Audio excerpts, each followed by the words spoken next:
Air India express ജീവനക്കാരുടെ മിന്നൽ പണിമുടക്ക് GCC രാജ്യങ്ങളിൽ നിന്നുള്ള സർവീസുകളെയും ബാധിക്കുന്നു.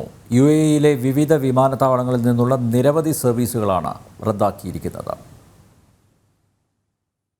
എയർ ഇന്ത്യ എക്സ്പ്രസ് ജീവനക്കാരുടെ മിന്നൽ പണിമുടക്ക് GCC രാജ്യങ്ങളിൽ നിന്നുള്ള യാത്രക്കാർക്കും വലിയ പ്രതിസന്ധിയാണ് സൃഷ്ടിച്ചിരിക്കുന്നത്. വിമാനങ്ങൾ ഇന്ത്യയിൽ നിന്ന് ഗൾഫിലെ വിമാനത്താവളങ്ങളിൽ എത്തിയാണ് സർവീസ് നടത്തേണ്ടത്. അതുകൊണ്ട് തന്നെ നാട്ടിലേക്കുള്ള നിരവധി സർവീസുകളാണ് റദ്ദാക്കിയിരിക്കുന്നത്.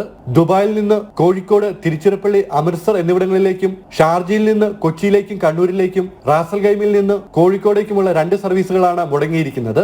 അബുദാബിയിൽ നിന്ന് തിരുവനന്തപുരത്തേക്കും കണ്ണൂരിലേക്കുമുള്ള സർവീസുകളും റദ്ദാക്കിയിട്ടുണ്ട്. 30ഓളം എയർ ഇന്ത്യ എക്സ്പ്രസ് വിമാനങ്ങളാണ് UAE-യിൽ നിന്ന് ഇന്ത്യയിലേക്ക് ദിവസേന സർവീസ് നടത്തുന്നത്. വിമാനങ്ങളില്ലാത്ത സാഹചര്യത്തിൽ നിരവധി യാത്രക്കാരാണ് പ്രതിസന്ധിയിലായിരിക്കുന്നത്. പലരും വിമാനത്താവളങ്ങളിൽ എത്തി മടങ്ങി. ഒമാൻ, സൗദി അറേബ്യ ഉൾപ്പെടെയുള്ള മറ്റ് GCC രാജ്യങ്ങളിലെ സർവീസുകളും മുടങ്ങിയിട്ടുണ്ട്.